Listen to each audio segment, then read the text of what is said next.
away and go back to your territory zone.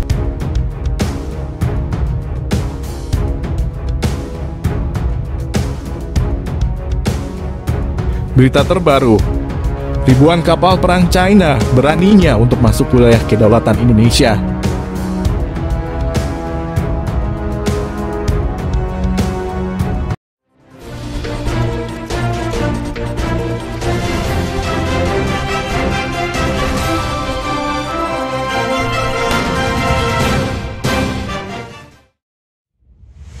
Ketua DPR Puan Maharani mengingatkan pemerintah untuk serius menangani pelanggaran kedaulatan negara oleh China di Laut Natuna Utara.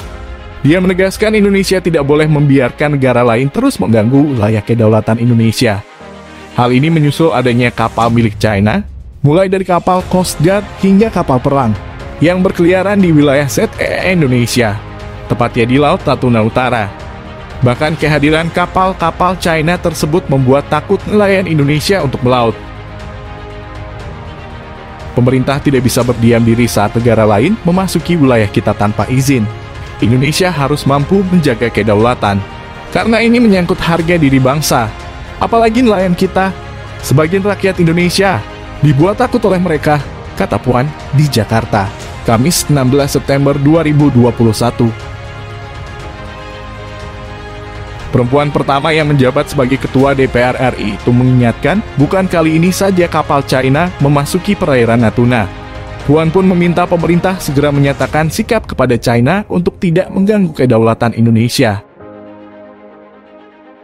Presiden Joko Widodo pernah terjun langsung ke perairan Natuna sebagai sinyal kepada China bahwa kedaulatan Indonesia tidak bisa diganggu. Langkah tersebut kita apresiasi. Saya rasa pemerintah perlu menyampaikan kembali nota protes kepada China, ungkapnya.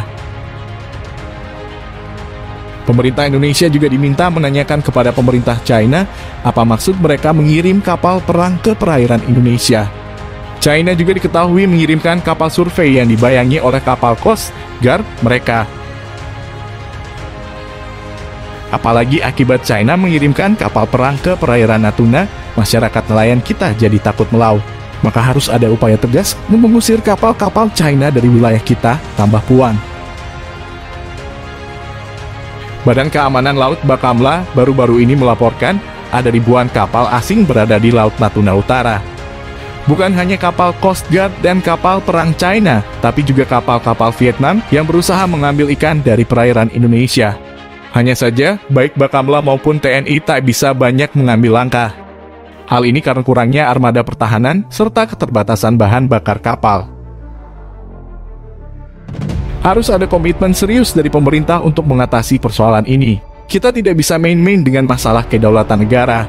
Diperlukan perbaikan pertahanan negara di wilayah perairan Natuna yang terus bermasalah buntut konflik Laut China Selatan, ujar Puan. Selain persoalan kedaulatan, Puan menambahkan perairan Natuna juga mengandung sumber daya alam yang harus dipertahankan demi kesejahteraan rakyat Indonesia, terlebih yang bermukim di sekitar wilayah tersebut. Sumber daya di perairan Natuna bukan hanya ikan saja, karena di sana juga terdapat sumber daya mineral dan juga potensi pariwisata. Maka pemerintah harus maksimal untuk menjaga kekayaan alam Indonesia tersebut, sebut mantan Menko PMK itu. Puan juga mengingatkan jajaran penjaga laut Indonesia, termasuk TNI AL, untuk memastikan keamanan bagi masyarakat Indonesia saat melaut di perairan Natuna.